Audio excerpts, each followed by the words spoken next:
Baik. Assalamualaikum warahmatullahi wabarakatuh. Shalom, Om Swastiastu, Namo Buddhaya.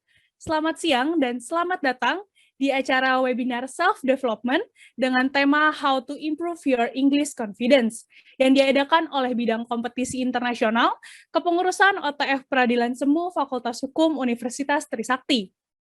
Sebelumnya perkenalkan, nama saya Natasha Marnata, selaku MC pada acara webinar hari ini. Sebelumnya, saya ucapkan selamat datang kepada pembicara kita hari ini, yakni Bang Reza Pahlevi.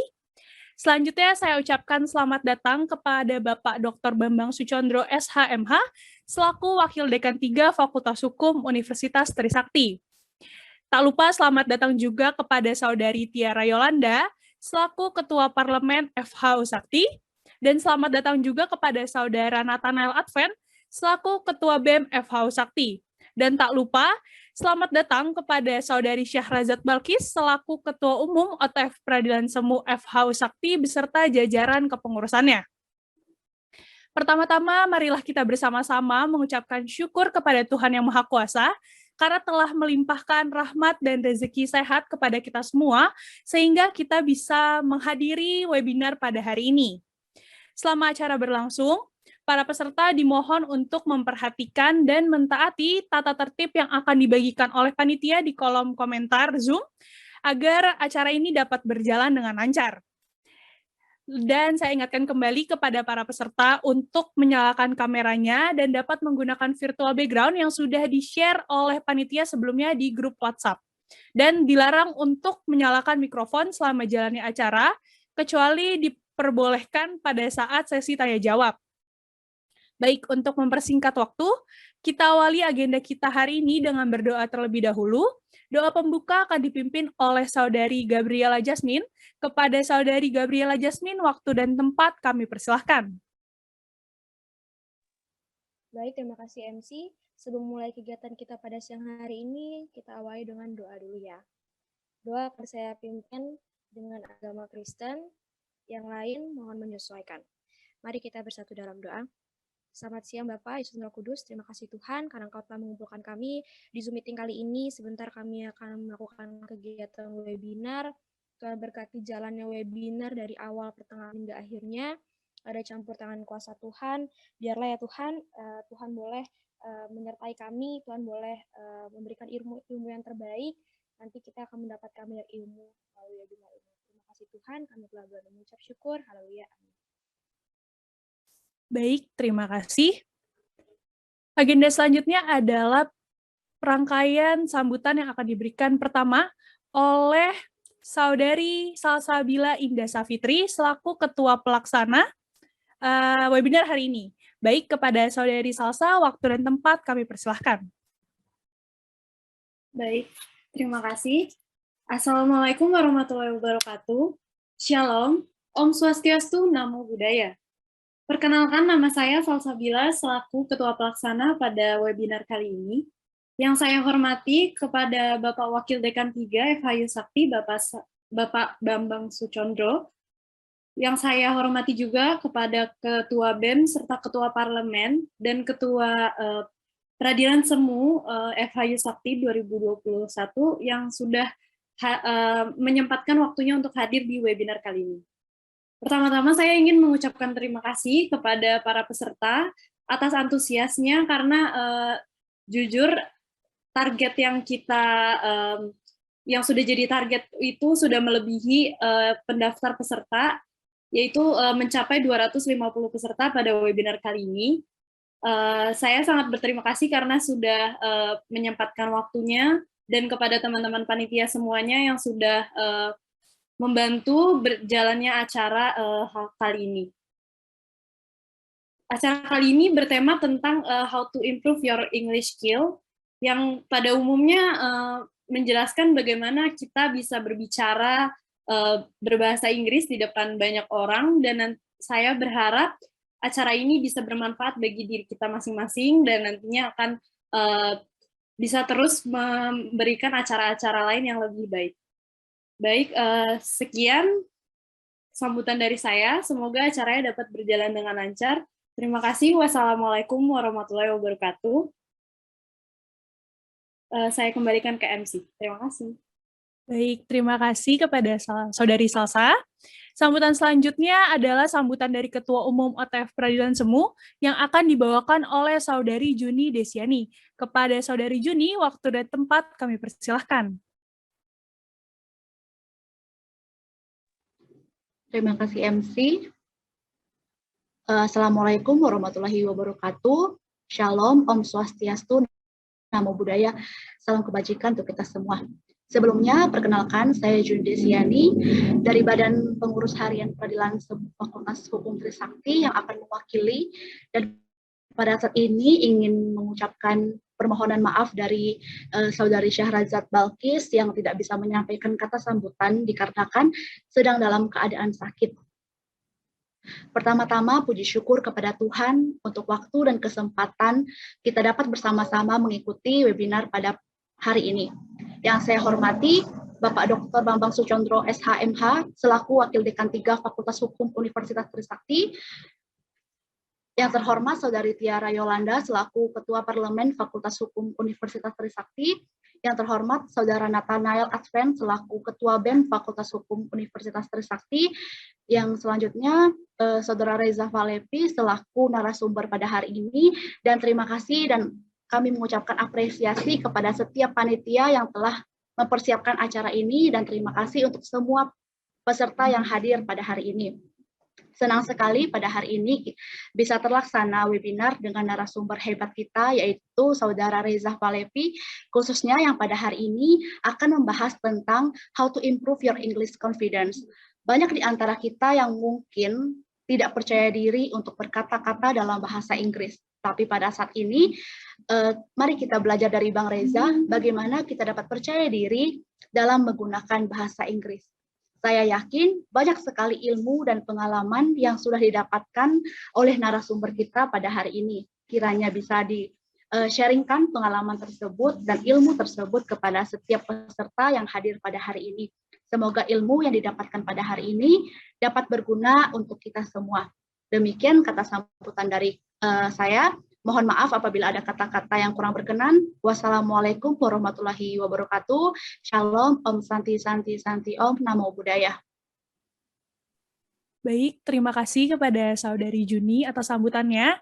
Sambutan selanjutnya akan diberikan oleh Ketua BEM FH Usakti, yaitu Saudara Nathanael Advent. Kepada Saudara Nathanael, waktu dan tempat kami persilahkan.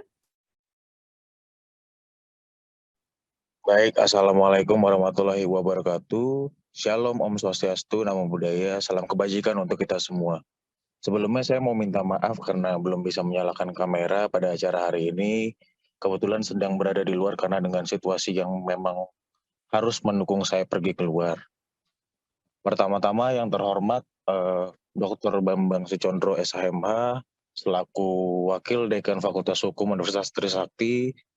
Lalu yang terhormat Ketua OTF Peradilan Semu, lalu yang terhormat Tiara di sini selaku perwakilan daripada parlemen, lalu seluruh panitia serta jajaran daripada OTF Peradilan Semu yang telah menyelenggarakan acara ini dengan sebaik-baiknya. Pertama-tama puji dan syukur saya aturkan kepada Tuhan Yang Maha Esa atas berkat dan rahmatnya kita bisa berkumpul pada hari ini. Semoga apa yang akan dilaksanakan pada acara yang diadakan oleh Peradilan Semu ini bisa bermanfaat dan juga bisa menjadi suatu dasar baru yang bisa dikembangkan untuk seluruh MMFA, terutama untuk masyarakat luas. Mungkin kurang lebihnya mohon maaf apabila ada salah kata. Wassalamualaikum warahmatullahi wabarakatuh. Om Santi Santi Om, Namo Buddhaya. Terima kasih. Baik, terima kasih atas sambutannya, Saudara Nathanael. Sambutan selanjutnya akan disampaikan oleh Ketua Parlemen FH Usakti, yaitu Saudari Tiara Yolanda. Baik, kepada Saudari Tiara Yolanda, waktu dan tempat dipersilahkan. Baik, terima kasih MC atas kesempatannya. Sebelumnya, wassalamualaikum warahmatullahi wabarakatuh. Shalom, Om Swastiastu, Namo Buddhaya, salam kebajikan untuk kita semua.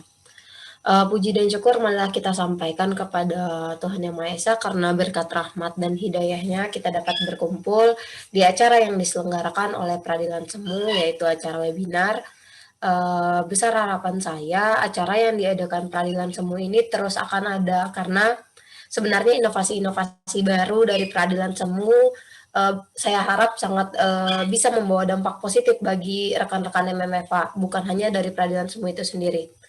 Serta apapun nantinya yang akan teman-teman dapat di sini, semoga bisa memotivasi teman-teman semua agar dapat melakukan kegiatan-kegiatan lain yang lebih baik lagi juga. Mungkin sekian sambutan yang bisa saya sampaikan. Lebih dan kurangnya saya mohon maaf. Wassalamualaikum warahmatullahi wabarakatuh. Salam Om Santi Santi Santi Om. Namo Buddhaya. Baik, terima kasih atas sambutannya, Saudari Tiara. Selanjutnya, sambutan yang terakhir akan disampaikan oleh Bapak Dr. Bambang Sucondro, selaku Wakil Dekan 3 Fakultas Hukum Universitas Trisakti. Baik, kepada Bapak Bambang, waktu dan tempat kami persilahkan. Baik, Assalamualaikum warahmatullahi wabarakatuh. Kedengaran suara saya ya? Terdengar, Bapak. Salam sejahtera untuk kita semua. Mohon maaf, saya sedang isoman sebenarnya. Pertama-tama mari panjatkan puji syukur kepada Allah Subhanahu wa taala karena berkat rahmat dan karunia-Nya kita semua masih diberikan kesempatan untuk kita webinar pada siang hari ini. Tentunya yang saya hormati Saudara Ketua Parlemen, Ketua BEM, Ketua Peradilan Semu atau yang mewakili panitia webinar dan pembicara. Terima kasih Saudara di tengah-tengah situasi kondisi yang cukup mencekam dengan adanya COVID-19 ini.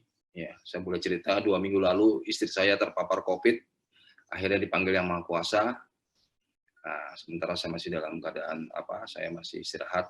Namun demikian demi saudara semua saya siap untuk menyampaikan kata sambutan di siang hari ini. Tentunya saya berpesan pada saudara, jagalah kesehatan, tetap ikuti prokes kesehatan karena dilihat situasi kondisi saat ini yang semakin meningkat adanya COVID-19 ini. Namun demikian saya berapresiasi pada saudara semua, terutama di Peradilan Semu, walaupun dalam situasi seperti ini, saudara masih bisa melaksanakan kegiatan yang sangat bermanfaat tentu untuk saudara. Dari tema yang sudah sampaikan, tentunya harapan saya memang kalau bahasa ini suatu hal yang menarik tentunya sebenarnya. Namun demikian saya berpesan karena kebanyakan bahasa asing itu kan bukan bahasa kita. Kuncinya itulah kita harus berani mengucapkan. Walaupun salah-salah itu biasalah. Saya beberapa kali mendampingi saudara, rekan-rekan saudara, senior saudara ke luar negeri. Jadi kalau nanti saudara bisa menyampaikan, biasanya saya serahkan pada saudara semua. Kita melihat, jangan ragu-ragu lah. Ya, salah-salah itu biasa. Harus kita punya protek diri bahwa kita itu mampu begitu. Memang ada pepatah, kalau zaman dulu orang nggak bisa yang dimana-mana buta huruf itu nggak bisa baca, nggak bisa tulis. Kalau sekarang yang pertama tidak tahu teknologi, yang kedua tidak menguasai bahasa, terserah bahasa apa aja, goyang internasional pokoknya. Bahasa Inggris boleh, bahasa Mandarin boleh, bahasa Arab boleh, yang go internasional. Itu kuncinya saudara untuk sukses saudara ke depan, apalagi di masa-masa milenial seperti sekarang ini. Ya, saudara harus menguasai, percaya diri dan belajar tentunya. Itu harapan saya.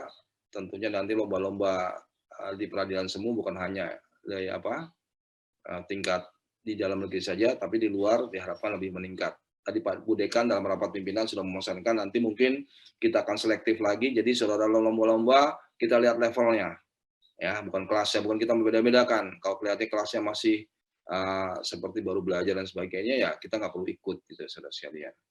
Kemarin saya juga sempat berpikir, kenapa sih kita tidak ikut terjun langsung, kenapa kita harus sebagai pemantau? Apa istilahnya dalam peradilan, dalam lomba itu ada istilah, saya lupa ya. Jadi kita harus ikut ya langsung berlomba. Ya, jadi kita tidak semua nanti kegiatan kita akan budekan dari sampaikan Pak Bambang, tidak semua kegiatan yang seperti semua harus diikuti. Ya kita harus pilih levelnya.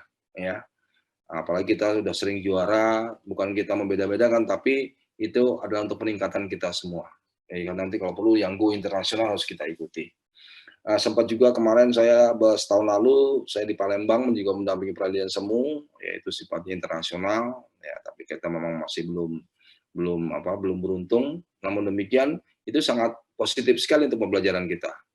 Ya, Apalagi nanti ke depan saya rasa tema-temanya akan tema-tema yang sebenarnya harus internasional, ya, harus kita ikuti wajib. Dan ini tentunya harus didasari dengan bahasa kita yang baik, ya. Walaupun tidak sempurna, kita harus yakin, harus bisa, ya. Apalagi bahasa Inggris itu bukan bahasa kita, jadi jangan ragu-ragu untuk saudara kita semua. Semua kita proses belajar. Itu saja dari saya, terima kasih. Mohon maaf nanti saya tidak bisa ikut selanjutnya, mungkin saya akan live terlebih dahulu, karena saya ada acara juga yang lain yang harus saya tangani. Sekali lagi selamat berwebinar, sukses. Mudah-mudahan kegiatan ini bermanfaat untuk kita semua. Para pembicara terima kasih. Menanti pengalaman ilmunya agar bisa diserap oleh para mahasiswa Fakultas Hukum Universitas Trisakti. Demikian disampaikan. Bila itu Assalamualaikum warahmatullahi wabarakatuh. Saya live terlebih dahulu, panitia. Baik, terima kasih banyak Bapak sudah menyempatkan hadir di acara kami. Semoga senantiasa sehat ya Pak. Amin. Baik, terima kasih untuk Pak Bambang atas sambutannya. Selanjutnya kita akan masuk ke agenda utama kita pada webinar hari ini, yaitu penyampaian materi oleh Bang Reza Pahlevi. Namun sebelum itu, saya akan membacakan sedikit profil singkat dari Bang Reza Pahlevi.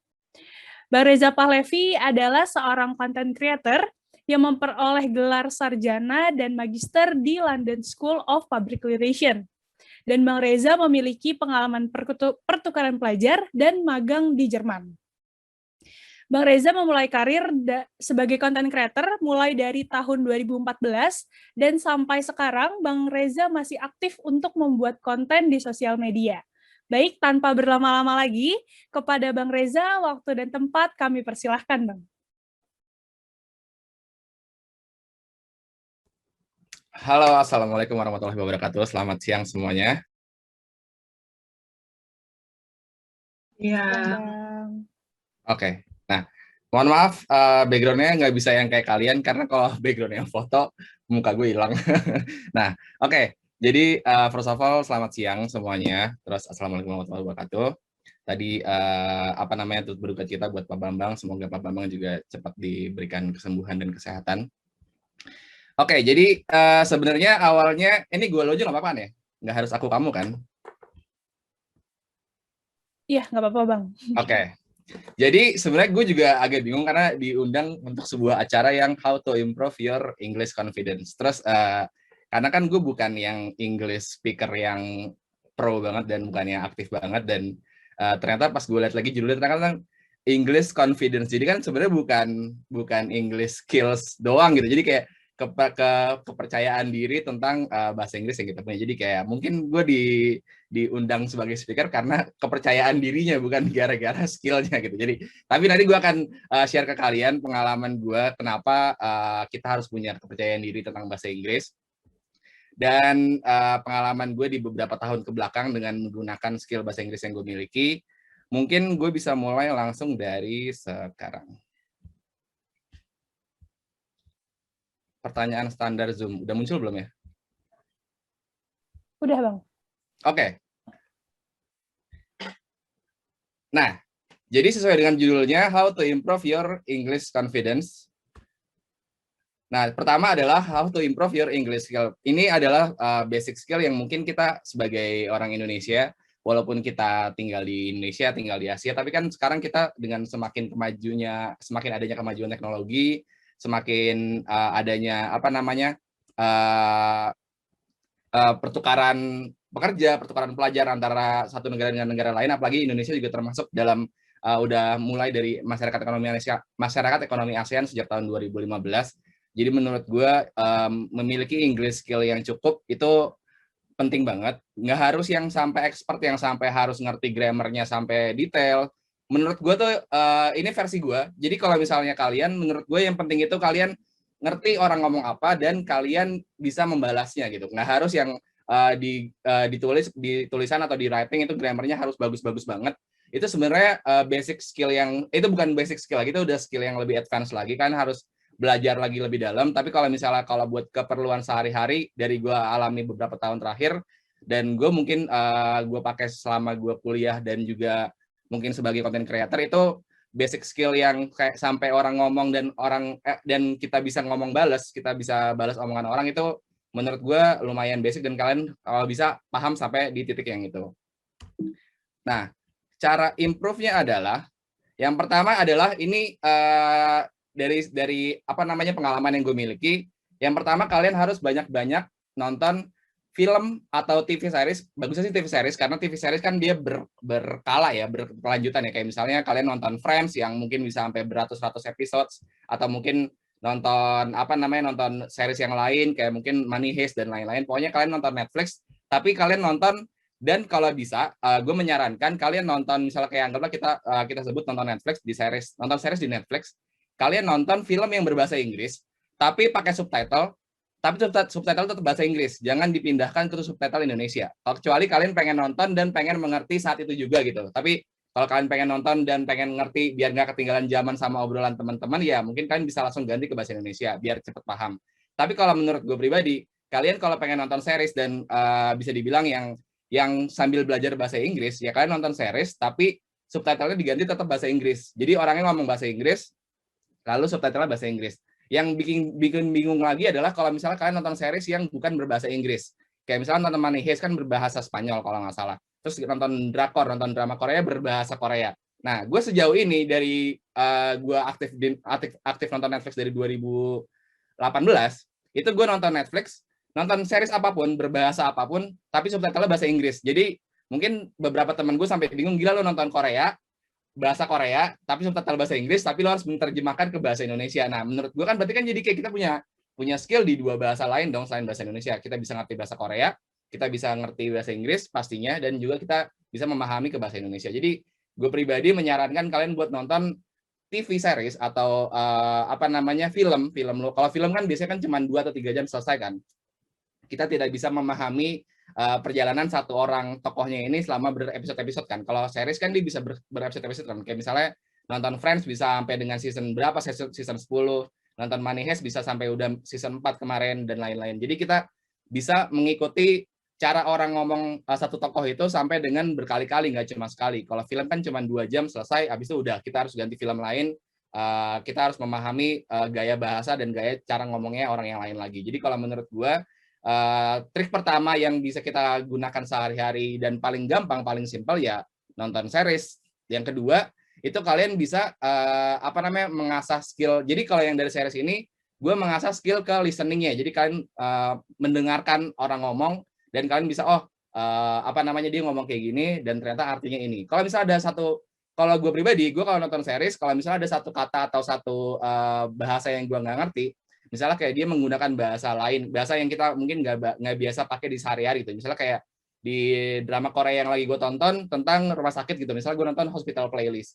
Nah, dia menggunakan bahasa kesehatan yang bahasa rumah sakit yang gue nggak paham gitu. Jadi kayak gue pause sebentar, gue cari di Google Translate, oh ternyata artinya ini, baru gue mulai lagi filmnya gue lanjutin lagi. Jadi itu begitu pula pun dengan film-film lain. Jadi kalau misalnya ada kata-kata yang di satu film yang gue nggak paham, itu gue pause dulu si filmnya, lalu gue akan melanjutkan ke scene selanjutnya setelah gue mengerti artinya. Jadi kayak, oh ternyata ini artinya ini loh, jadi gue nggak ketinggalan dengan jalan ceritanya juga gitu. Nah yang kedua, kalian harus mendengarkan podcast tapi yang berbahasa Inggris. Kayak di Spotify kan banyak tuh, jadi selain kalian nonton selain kalian dengerin podcast yang orang Indonesia, yang kayak misalnya Magna Talks dan lain-lain, kalian juga kalau bisa dengerin podcast yang orang luar negeri juga, yang orang Amerika biasanya. Jadi kayak misalnya yang terakhir lagi gue dengerin tuh podcastnya Michelle Obama, itu kan lumayan bagus kan. Jadi kayak, oh dia lagi ngomong ini, terus ada satu kata yang gue denger tapi gue nggak paham nih artinya apa gitu. Gue pause dulu Spotify-nya, podcastnya, terus gue buka Google Translate, oh ternyata artinya ini, baru gue mulai lagi. Jadi kayak gue bisa mendengarkan si Michelle Obama ngomong apa dan artinya apa gitu. Jadi kayak bener-bener mengikuti perjalanannya dia. Jadi sama dengan series. Jadi kalau di podcast kan biasanya pembicara kan cuma itu aja kan. Jadi kalau misalnya podcastnya Michelle Obama ya berarti ngomong bakal Michelle Obama dengan tamu-tamu yang lain kan.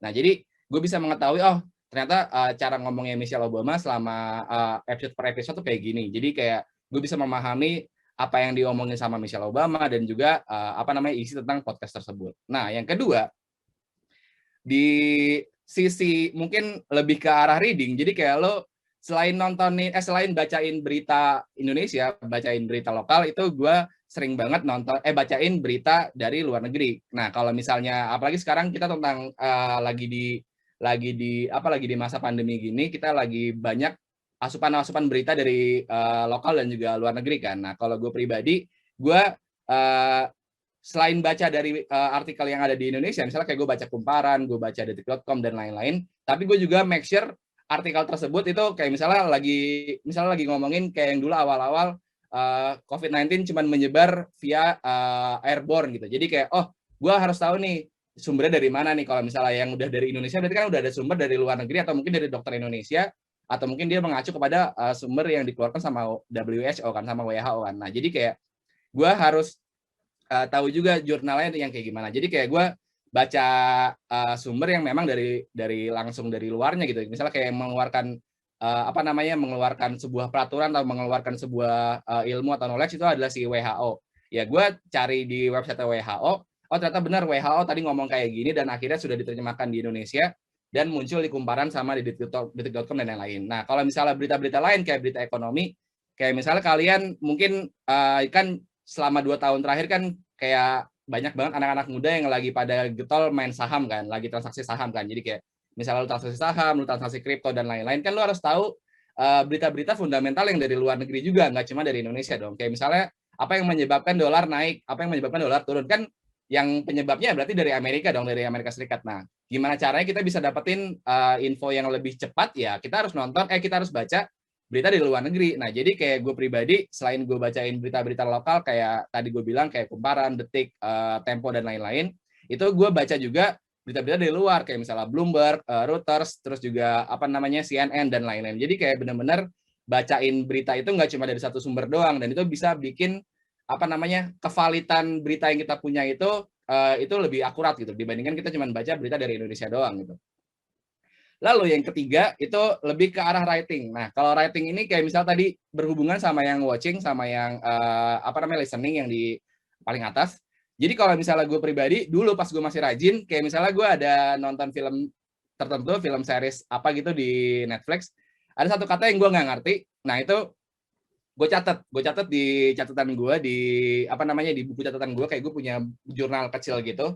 Itu gue catat di situ kayak, ini artinya ini vocabulary baru nih, gue baru denger nih kata-kata kayak gini. Jadi gue catat dan gue hafalkan, nanti mungkin bisa gue praktekkan atau bisa gue coba di kegiatan writing gue yang selanjutnya gitu. Jadi kayak benar-benar bisa membantu menambah skill gue juga gitu. Nah, jadi kayak misalnya kalau gue pribadi sebagai mungkin kalian mengenal sebagai content creator, gue sering banget ngepost di Instagram. Nah, beberapa kali gue kalau misalnya lagi rajin, itu gue ngepost postingan di Instagram itu pakai caption pakai bahasa Inggris. Sesuai kayak gue pengen melatih skill bahasa Inggris gue juga sebenarnya gitu. Tapi nggak sekali 2 kali kan, orang Indonesia kan lebih ke kayak gue bisa bilang grammar policy-nya kan lumayan banyak kan. Jadi kayak misalnya lu nulis caption bahasa Inggris, tiba-tiba ada satu kata yang salah gitu, yang misalnya antara your sama you are gitu. Itu kan udah banyak banget sering terjadi kan. Jadi kayak kalau misalnya kayak gitu, kalau misalnya ada grammar policy tapi dia baik, misalnya kayak, Kak, maaf itu kata-katanya salah. Itu oke, gue bakal berterima kasih sama dia kayak misalnya thank you ya, ini gue benerin, gue edit captionnya. Jadi jangan takut dan jangan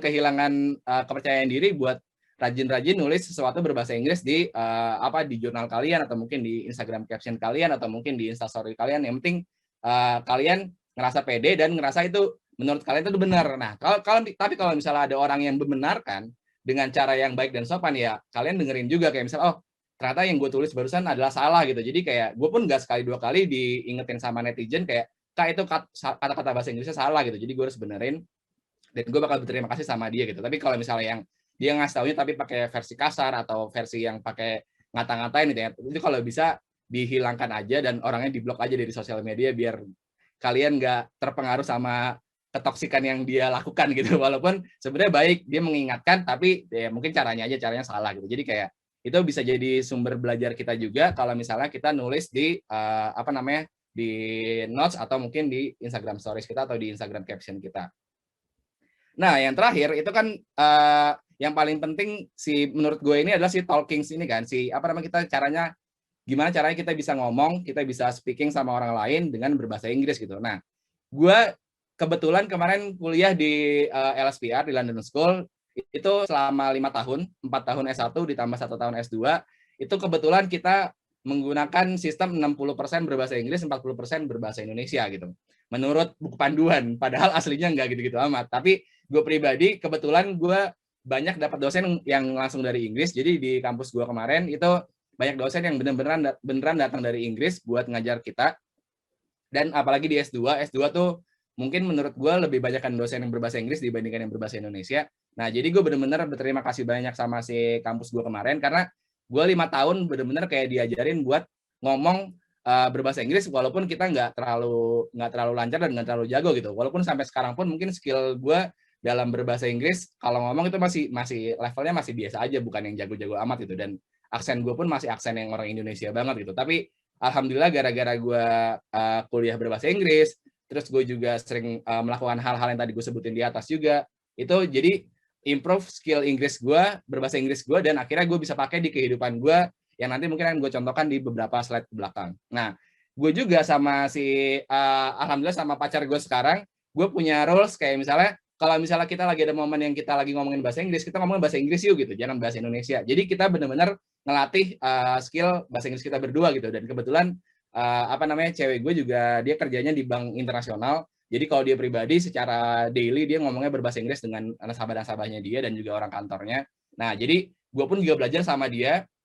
Kalau misalnya ada bahasa-bahasa yang gue nggak ngerti, itu gue bisa nanya sama si orang terdekat gue yang salah satunya adalah si cewek gue ini gitu. Bahkan tadi gue pas lagi bikin PPT ini, gue juga sempat nanya sama dia, kira-kira menurut kamu udah bener belum nih kata-katanya, ada yang direvisi apa enggak, dan kata dia sih alhamdulillah masih oke. Jadi ya udah, gue bisa sampaikan kepada kalian. Jadi how you guys communicate with each other tuh menurut gue ya penting buat dilakukan gitu, karena satu-satunya nanti gue juga jelaskan di belakang di advantage-nya, satu-satunya skill yang bisa bikin satu-satunya cara yang bisa bikin skill lu makin bagus ya dengan cara dilakukan gitu. Karena kalau lu belajar doang, lu belajar grammar, lu belajar tenses, lu belajar bahasa Inggris dari SD sampai dengan SMA 12 tahun, tapi nggak dilakuin, nggak dipraktekin, nggak bakal jadi apa-apa menurut gue ya. Lu bakal ngerti doang, tapi lu nggak bakal pede apalagi buat ngelakuin, buat ngomong sama orang lain gitu. Jadi gara-gara hal-hal yang gue lakukan di atas tadi, gue alhamdulillah beberapa kali menggunakan si skill gue yang apa adanya ini buat bisa survive di luar negeri dan juga di kehidupan yang berhubungan sama kerjaan gue juga gitu. Nah, kalau tadi itu adalah acara atau skill gimana kita bisa improve Inggris kita, bahasa Inggris kita. Nah, kalau sekarang gue akan memberikan kepada kalian advantage-nya. Kenapa kita harus bisa berbahasa Inggris? Nah, yang pertama adalah karir. Ini berhubungan banget sama kehidupan pekerjaan lo, apalagi di Indonesia tadi kita sudah masuk ke masyarakat ekonomi ASEAN, jadi kita penting banget buat bisa berbahasa Inggris. Terus juga yang kedua, akses buat kepengetahuan, nanti gue jelaskan juga di belakang. Terus yang ketiga, mempermudah hidup, itu apalagi kalau kalian suka traveling, dan apalagi kalau misalnya kalian suka traveling yang keluar negeri, itu benar-benar kepake banget. Basic skill berbahasa Inggris yang cuma standar aja, cuma nanya jalan, nanya harga, nanya menu, terus ngasih tunjuk jalan, terus nanya tiket kereta, itu udah basic skill yang harus kalian punya banget, dan itu benar-benar yang kalian minimal banget kalian harus bisa sampai level itu. Terus buat bisa advance lebih ke depannya itu mungkin bisa sambil dilatih setiap hari. Dan yang terakhir adalah memperluas pergaulan. Kalau misalnya kayak ya let's say kalian beberapa tahun terakhir kita punya sebutan yang misalnya wah ini anak Jaksel banget nih, karena anak Jaksel suka menyambung-nyambungkan antara bahasa Inggris dengan bahasa Indonesia yang kayak misalnya which is atau literally dan lain-lain. Jadi kayak kalau kalian bisa berbahasa Inggris yang standar-standar aja yang buat speaking normal, itu kalian bisa memperluas pergaulan kalian, dan nanti gue coba jelaskan di belakang juga. Nah, yang pertama, karir, guys. Nah, ini karir. Kenapa penting banget bisa berbahasa Inggris untuk karir kalian? Jadi gue akan menjelaskan pengalaman gue ya. Jadi gue nggak berasumsi, dan gue cuma tinggal storytelling apa yang sudah gue lakukan di beberapa tahun ke belakang. Yang pertama, gue pernah kerja di sebuah perusahaan milik Malaysia. Itu di perusahaan investment gitu tahun 2011 sampai dengan tahun 2015. Itu yang memiliki perusahaan gue itu mungkin 60%-nya itu orang Malaysia. Jadi ada 2 orang. Dia keturunan Hong Kong dan dia lahir dia keturunan Hong Kong, dia lahir di Hong Kong tapi dia tinggalnya di Malaysia dan keluarga negaranya Malaysia. Ada 2 orang.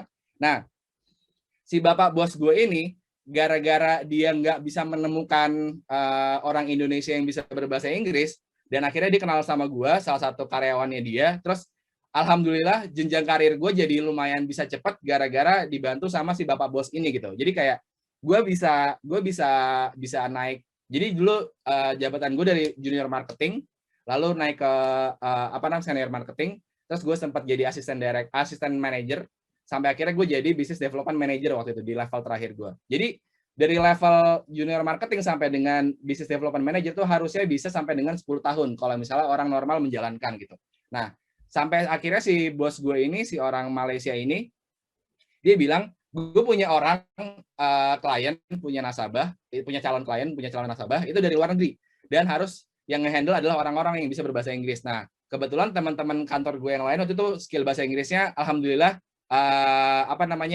masih yang levelnya masih di bawah gue. Jadi gue yang ditunjuk sama si bos gue ini buat ketemu sama si klien-klien ini. Dan alhamdulillahnya juga si klien-klien itu malah invest di perusahaan kita dengan jumlah yang lebih besar dibandingkan klien-klien domestik waktu itu. Jadi kayak gue bisa naik level di level-level selanjutnya gara-gara ya tadi dibantu sama si bos gue untuk meningkatkan skill gue, ya gue harus berinteraksi sama orang yang memang berbahasa Inggris gitu. Jadi kayak nggak cuma dipelajarin doang, nggak cuma teorinya doang, tapi kalau misalnya gue praktekin setiap hari, gue ngobrol sama mereka pakai bahasa Inggris, gue teleponan sama mereka pakai bahasa Inggris, bahkan gue sempat beberapa kali, mungkin lebih dari 3 kali gue diundang buat ke Kuala Lumpur, buat ke Malaysia, itu buat ketemu sama si klien ini langsung, dan kita beneran ngomong berbahasa Inggris secara langsung gitu. Jadi kayak ya dari situ gue berpikir, oh ternyata memang memiliki skill berbahasa Inggris yang mungkin standar aja, nggak harus yang bagus-bagus amat, yang penting bisa kita terapkan ke orang lain, dan orang lain ngerti apa yang kita omongin, dan kita ngerti apa yang orang lain omongin, itu penting banget gitu buat kehidupan pekerjaan. Dan akhirnya gue sudah keluar dari perusahaan tersebut tahun 2015 gara-gara gue fokus ke kuliah. Waktu itu gue full kuliah 2015 sampai dengan 2019. Dan karena bentrok juga jam kerja gue sama jam kuliah gue, akhirnya gue resign.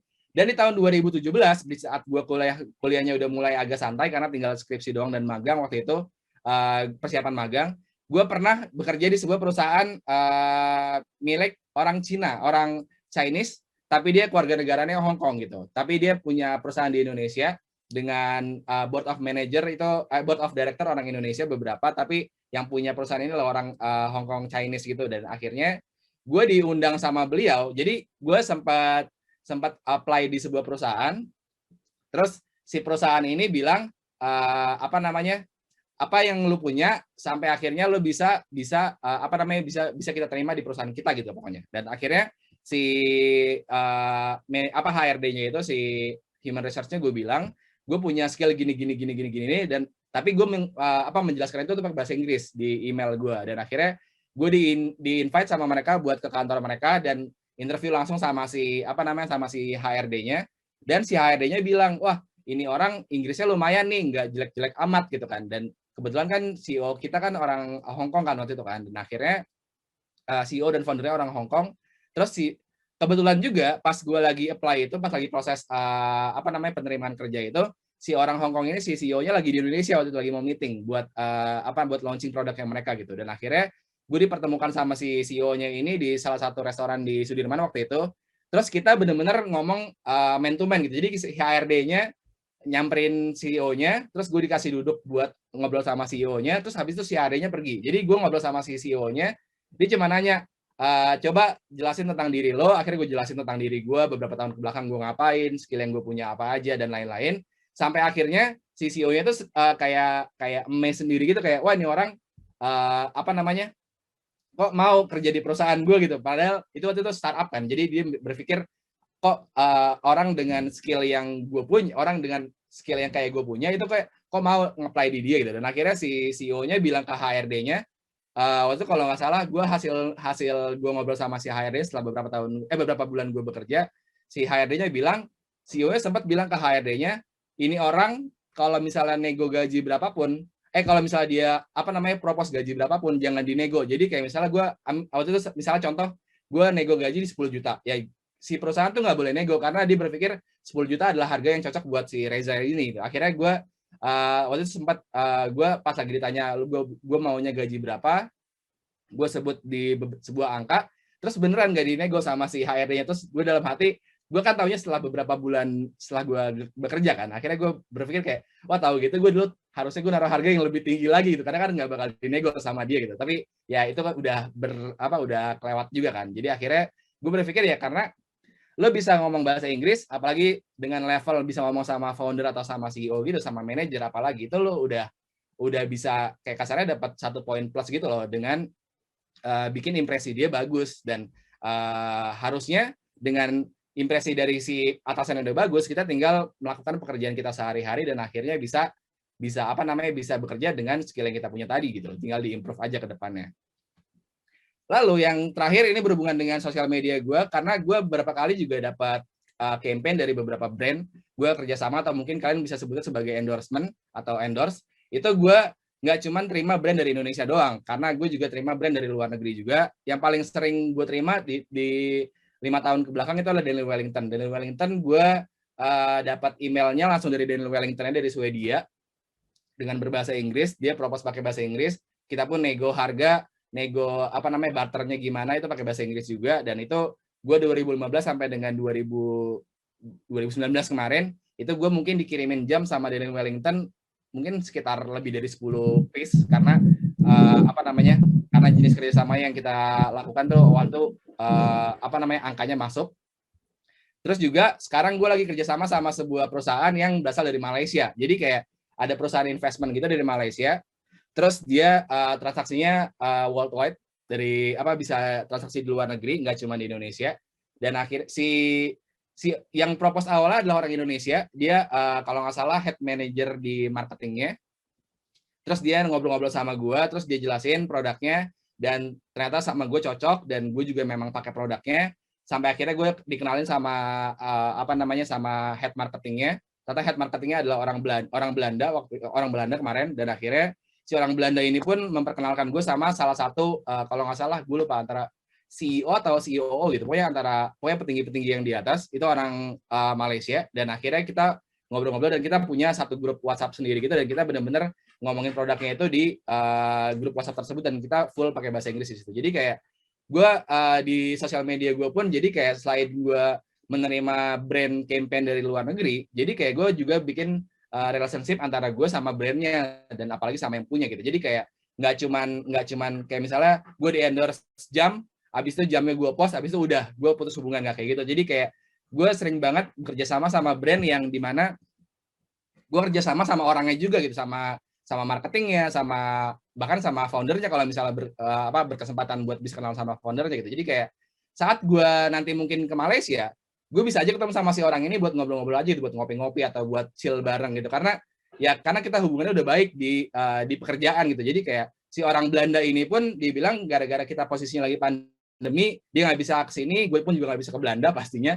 Jadi kayak si orang Belanda ini pun bilang, nanti kalau misalnya kita pandeminya udah kelar dan gue ada kebetulan ke Jakarta, please kita main-main yuk, kita ngopi bareng, karena kita belum pernah ketemu, cuma ketemunya di WhatsApp sama di Zoom doang gitu. Dan akhirnya ya menurut gue skill bahasa Inggris yang mungkin gue punya adalah apa adanya ini, tapi bisa membuat gue sampai sejauh itu buat di karir gue di sosial media dan juga di karir gue di pekerjaan. Oke. Next. Yang kedua adalah wider access to knowledge.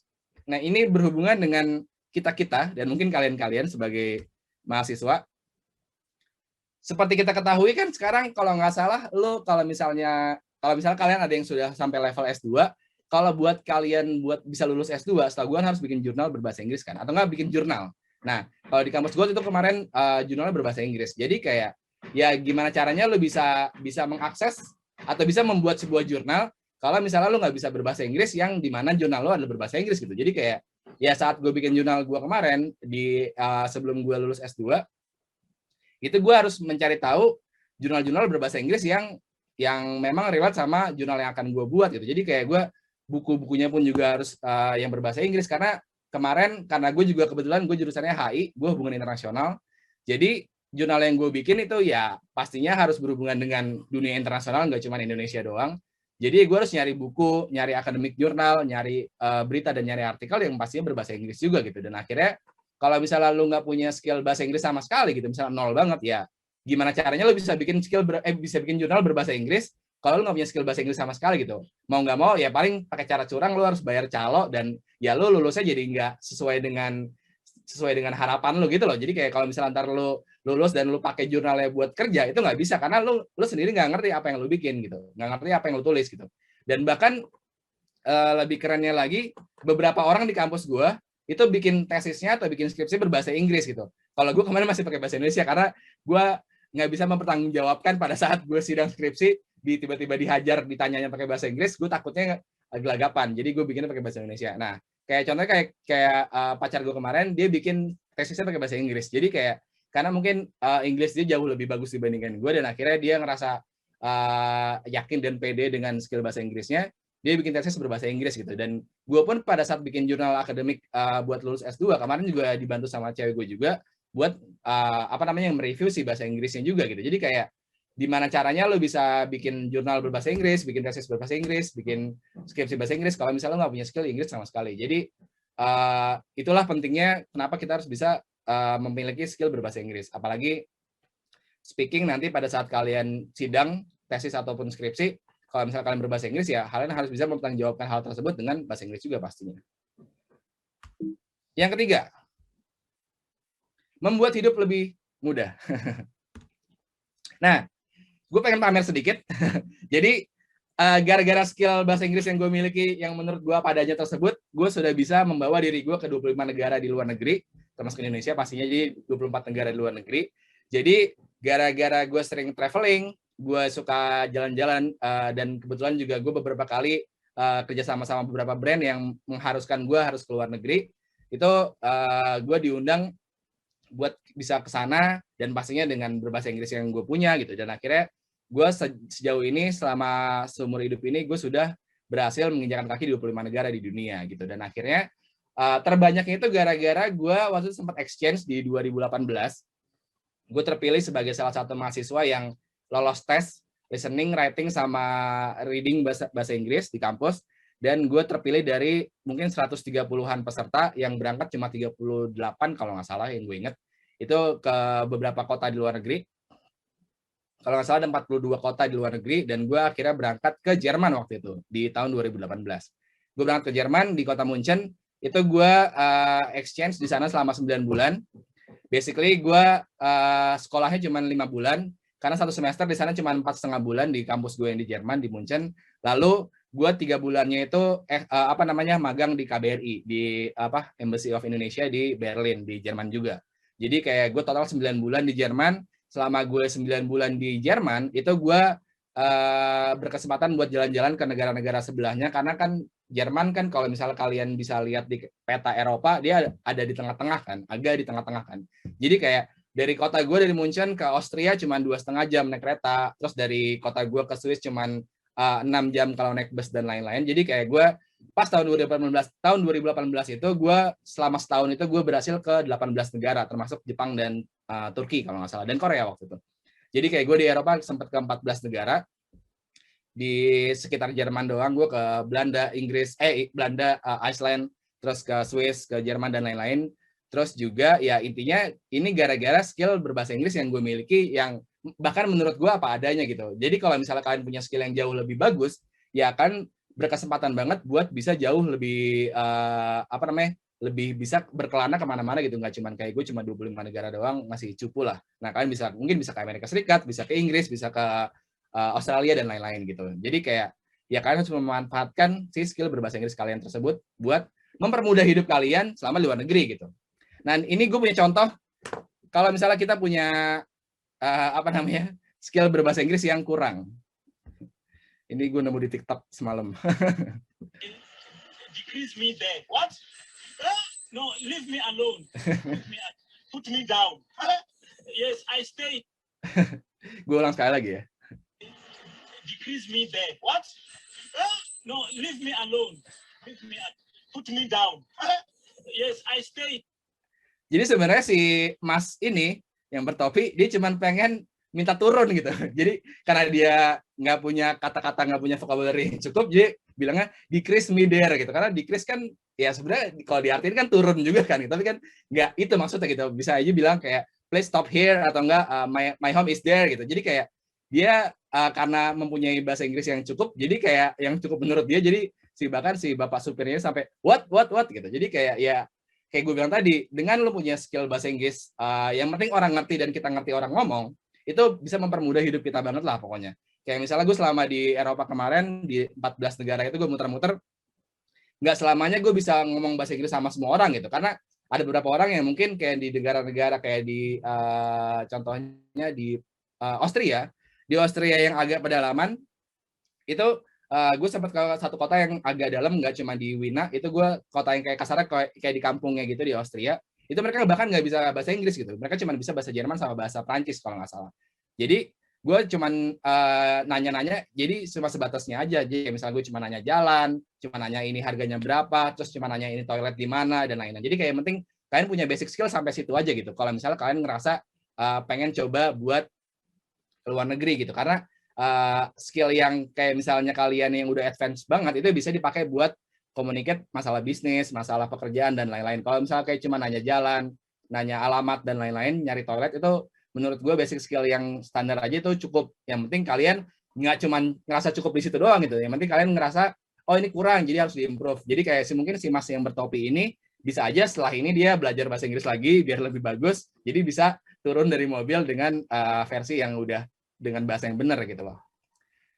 Next, ini juga tadi apa namanya yang berhubungan dengan mempermudah pergaulan, karena lo nggak cuman bisa gaul dan apa namanya berhubungan dengan orang Indonesia doang gitu loh, karena sekarang kita udah ada Facebook, udah ada Twitter, ada Instagram, apalagi yang lagi rame ada TikTok, ada YouTube dan lain-lain. Jadi kayak kalian bisa cari teman sebanyak-banyaknya. Ini posisinya pas gue lagi exchange di Jerman, gue bikin sebuah artikel gitu di sosial media di Instagram waktu itu, tapi udah gue hapus. Ini gue memenangkan jaket punya kampus gitulah pokoknya di Jerman. Ini kampus gue EU Business School di Munchen.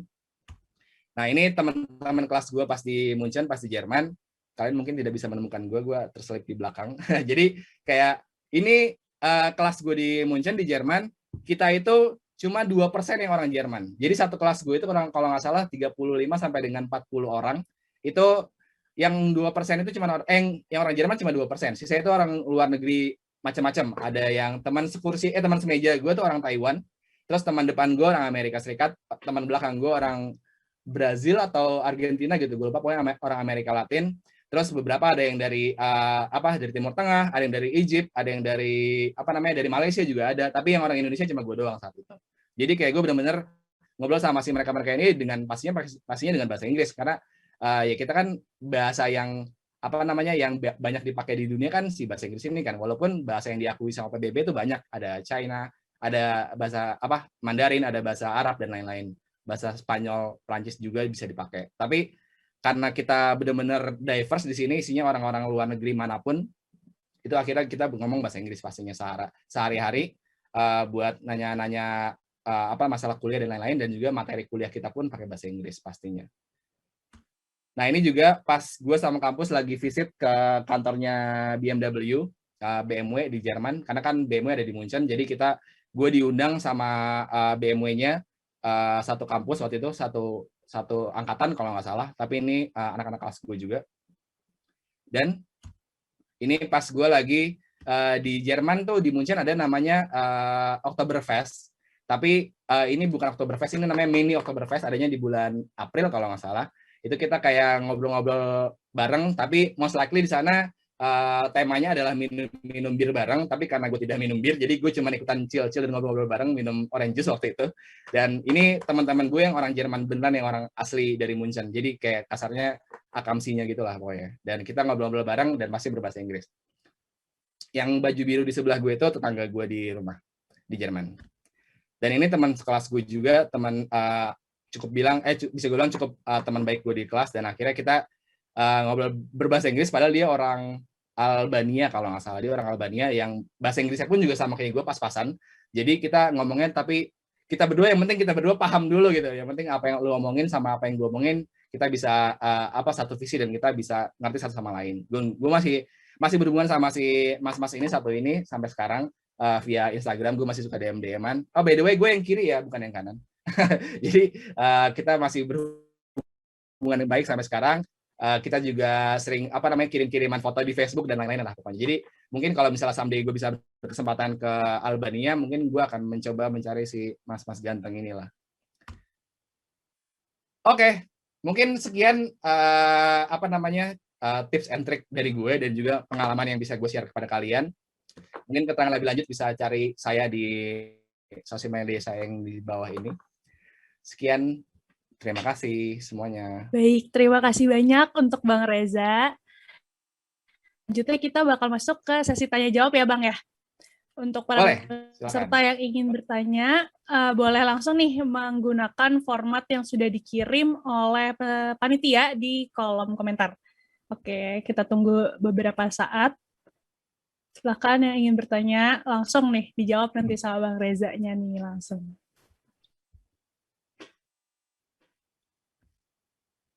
Oke, mungkin sambil nunggu ada yang nanya, saya dulu kali ya, Bang, nanya nih, Bang. Boleh, silakan. Oke, jadi gini sih, Bang. Jadi kan kalau misalnya kita belajar bahasa Inggris mungkin di film atau di baca buku atau gimana gitu kan, kadang suka banyak Inggris yang gimana ya, bentuk percakapannya itu informal gitu ya, Bang. Betul. Nah, kalau misalnya di dunia kerja rata-rata berarti kan kita bersikap profesional, pasti conversation-nya lebih ke arah formal gitu ya.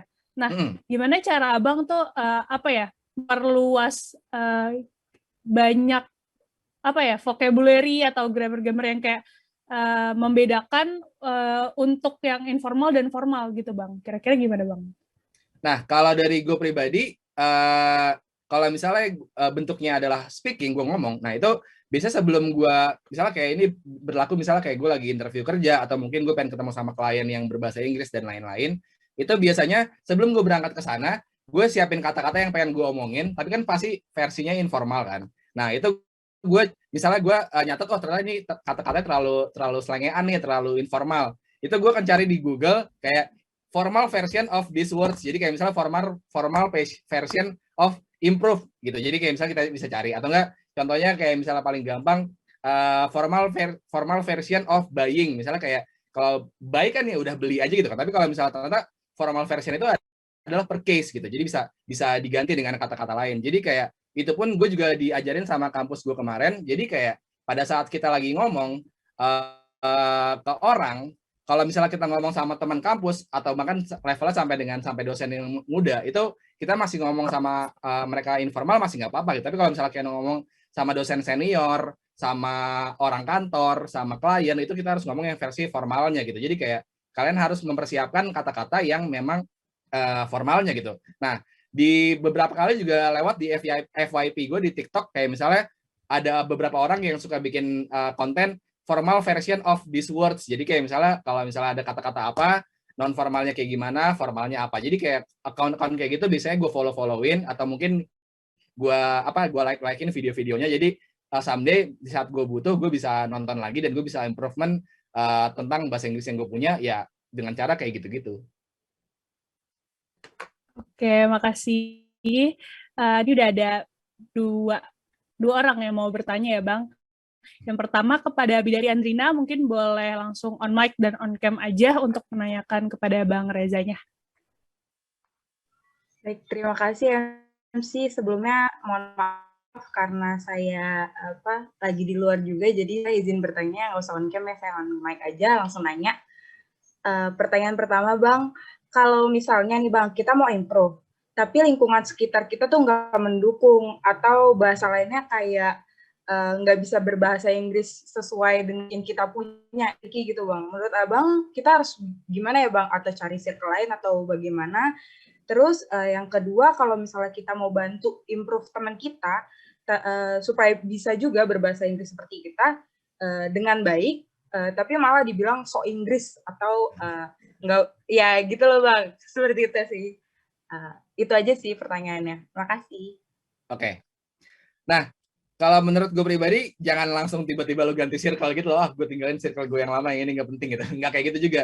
Kalau misalnya circle lu yang ini tidak berpengaruh apa-apa sama kehidupan lu, kecuali berbahasa Inggris lu doang, ya nggak apa-apa gitu. Pertahankan circle lu yang ini. Tapi di saat lu pengen ngomong berbahasa Inggris, sekarang kan tadi gue bilang, cepat buat bisa improvement bahasa Inggris adalah dengan cara dilakukan kan, dengan cara dipraktekin gitu. Nah kalau misalnya yang ini emang nggak bisa, lu cari teman ngobrol lain yang bisa ngomong bahasa Inggris secara daily gitu loh. Kayak misalnya kalau misalnya di kantor cari teman yang mungkin kalau misalnya ada yang bule ngomong sama yang bule, atau mungkin sama teman kantor yang jago bahasa Inggris juga sering-sering ngobrol sama dia tapi pakai bahasa Inggris gitu. Atau bahkan lu bisa request gitu loh, kayak dulu pas gue di kantor gue yang di investment yang punya orang Malaysia itu, yang orang Malaysia Hong Kong itu, gue bilang sama bos gue, kalau misalnya gue ngomong sama lo, gue pengen lu ngomong bahasa Inggris terus ya, jangan ngomong sama gue pakai bahasa Indonesia. Jadi kayak gue malah memaksakan dia buat ngomong bahasa Inggris terus ke gue, biar ya improvement, biar bahasa Inggris gue tuh ada improvement gitu loh, ada kenaikan. Jadi nggak cuman gue ngomong ngomong sama dia pas kerja doang, tapi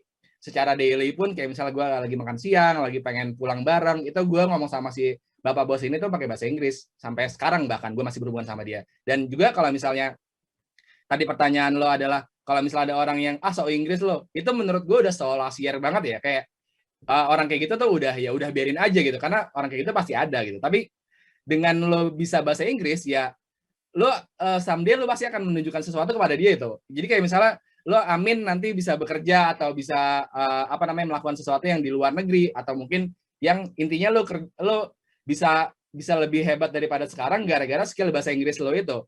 Temen lo yang tadi bilang so Inggris lo pasti bakal kayak wah nyesel gue pernah ngomong kayak gitu, karena ternyata dia emang jago beneran bahasa Inggris gitu. Karena kayak gue pun di keluarga gue di nyokap gue, kakak gue dua-duanya itu nggak ada yang bisa bahasa Inggris, nggak ada yang bahkan buat sampai ngomong tuh nggak bisa, karena mereka cuma bisa mungkin ngertinya kayak orang ngomong dia ngerti, tapi kalau misalnya sampai ngomong bahasa mereka nggak ngerti.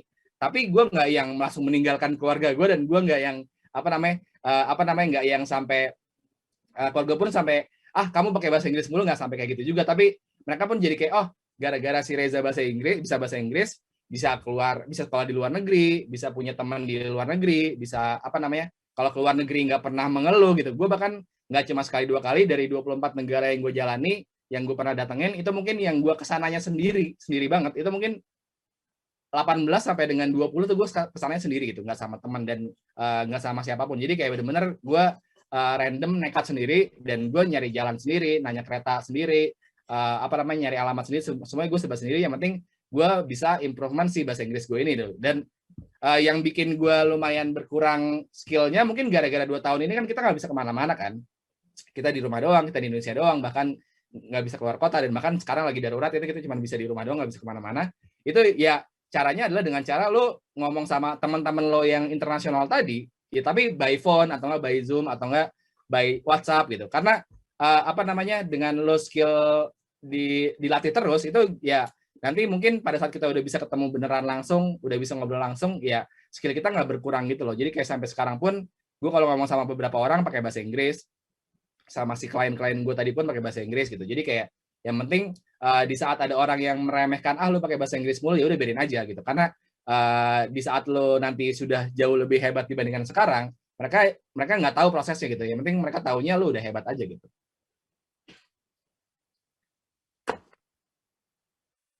Sekian. Baik, untuk Bidari udah terjawab belum nih jawabannya?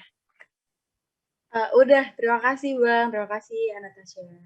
Oke, baik. Terima kasih untuk Bidari atas pertanyaannya. Untuk selanjutnya ada yang nanya di kolom komentar, mungkin langsung saya bantu tanyain aja. Izin bertanya, bagaimana sih menurut Bang Reza caranya menghadapi istilah demam panggung? Misalnya saat ingin menggunakan bahasa Inggris saat berkomunikasi dengan orang lain. Terima kasih.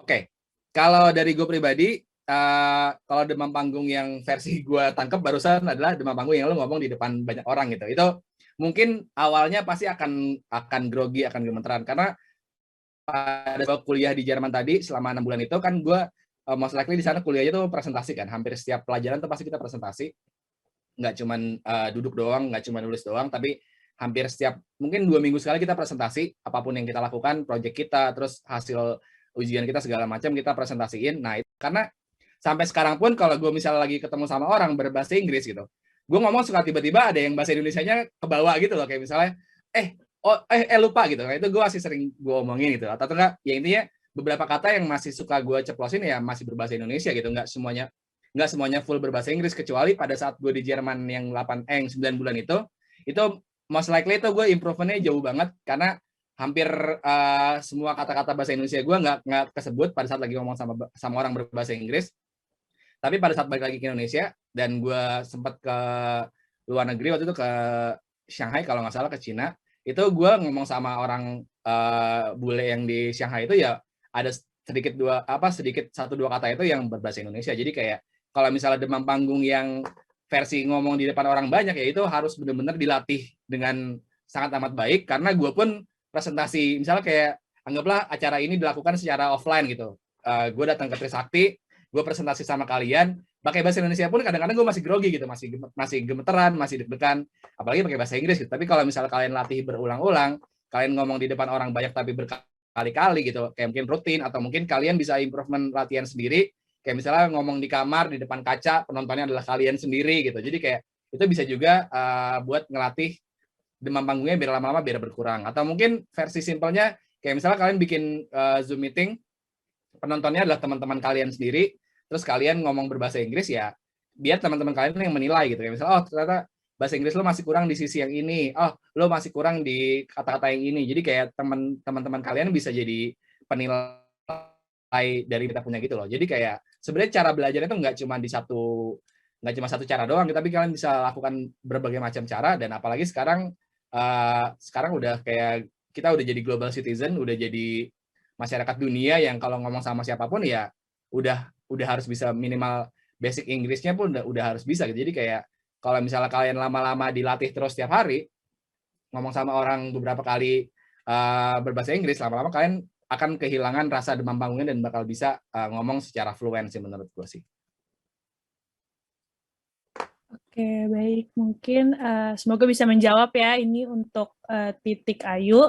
Oke, penanya selanjutnya ada Irham. Boleh kepada Irham untuk on mic dan on cam serta memperkenalkan dirinya terlebih dahulu. Baik, terima kasih Tasya sebagai MC.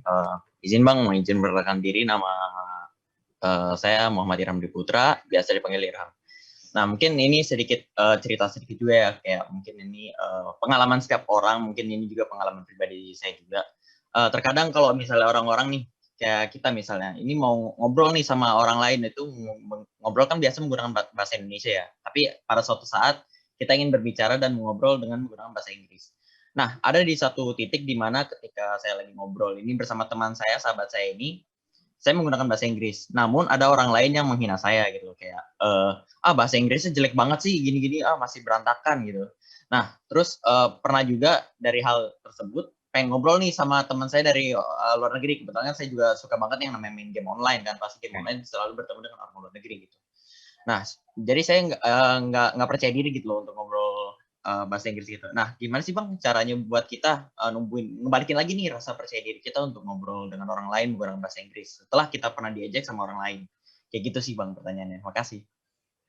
Oke. Kalau menurut gue pribadi sama kayak tadi ditanya sama Bidari ya kalau nggak salah. Jadi kalau kalian diejek tapi cuma 1-2 kali, ya udah maju terus aja. Jadi kayak mungkin pasti akan ngerasa down. Kayak misalnya gue pribadi pun kalau misalnya ada yang ngejek gue atau mungkin ada yang head comment dan lain-lain tuh mungkin kita ngerasa sakit hati juga ya gitu lama-lama gitu. Tapi kan kita kan nggak bisa kayak gitu terus gitu. Jadi kalau misalnya kita pengen improvement ya setelah kita ngerasa down, kita perbaikin dulu yang kemarin dia omong tuh gimana. Kalau misalnya cuman ngejek bahasa Inggris lo jelek tapi nggak ada kritik khususnya gitu, kayak misalnya bahasa Inggris lo jelek tensesnya jelek gitu. Nah kalau kita berarti kan kita tahu, kita tinggal belajar tenses lebih baik lagi gitu. Jadi kalau misalnya kita belajar tenses lebih baik lagi, nanti kita udah bisa improvement, kita bisa tinggal ngomong bahasa Inggris lagi. Tapi kalau misalnya kayak orang ngomongnya cuman yang nggak spesifik, cuma ngomong bahasa Inggris lo jelek gitu, ya kita nggak tahu gitu jeleknya di mananya gitu. Kalau misalnya jeleknya di aksennya, ya semua orang kan punya aksen gitu kan. Kayak lo ke Singapura pun sama lo ke Inggris ya beda banget sama aksennya Singapura, pasti di sana menggunakan Singlish kan. Nah jadi kayak menurut gue kalau misalnya ada orang ngejek tapi ejekannya nggak jelas, itu anggapnya sebagai head comment doang. Tinggal kasarnya kalau di Instagram lo tinggal blok orangnya, udah move on gitu. Tapi kalau misalnya di kehidupan nyata kan kayak lo tanya sama orangnya jeleknya di mananya gitu. Kalau misalnya jeleknya di vocabulary lu jelek gitu kan, kurang lengkap. Oh ya udah, berarti gue tinggal mempelajari vocabulary biar dapat kata-kata yang lebih lengkap, lebih banyak gitu.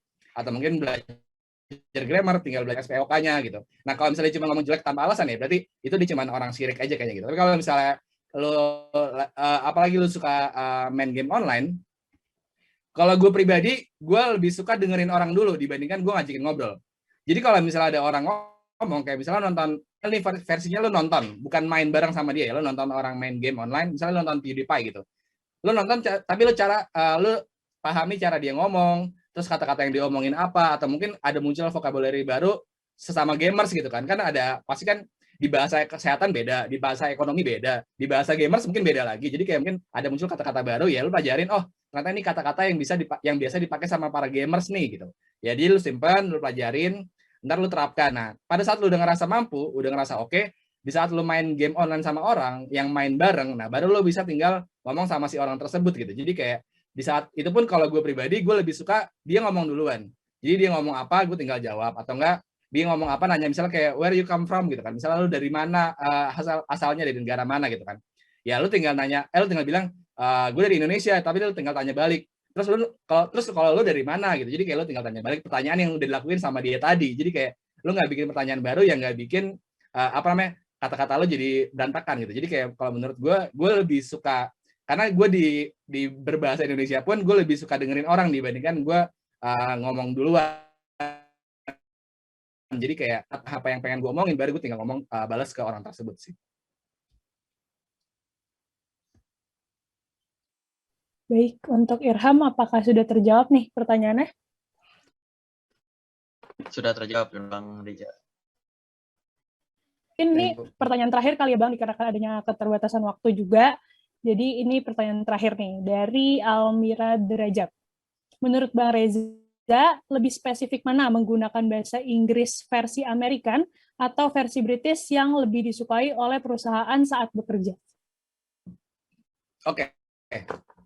Sebenarnya kalau British menurut gue agak lebih sulit dipahami kalau misalnya listening. Kayak misalnya ngomong Harry Potter gitu kan, di Inggris kan jadi Harry Potter gitu kan, jadi kayak agak-agak aneh kan aksennya kan. Nah kalau gue pribadi, karena kebetulan dari apa yang gue pelajari beberapa tahun terakhir, kalau gue kalau ngomong sama orang yang informal, gue lebih suka pakai bahasa Inggris Amerika gitu. Tapi kalau misalnya gue ngomong yang formal, itu gue pakai bahasa Inggris yang dikeluarkan sama orang-orang yang dari Inggris, yang British. Jadi kalau gue pribadi, kayak misalnya bahasa-bahasa yang slang-slangnya tuh bahasa-bahasa kayak misalnya singkatan-singkatan, bahasa-bahasa gaulnya anak-anak Amerika itu biasanya gue pakai buat ngobrol sehari-hari, buat ngobrol sama orang yang mungkin yang sederajat, yang seumuran dan lain-lain. Tapi kalau misalnya gue ngomong sama klien, ngomong sama ngomong sama teman yang mungkin bukan seumuran, yang sama dosen yang tua-tua segala macam, gue ngomongnya pakai bahasa Inggris yang dikeluarkan sama orang-orang biasanya yang ngomongin adalah orang Inggris beneran gitu loh. Jadi kayak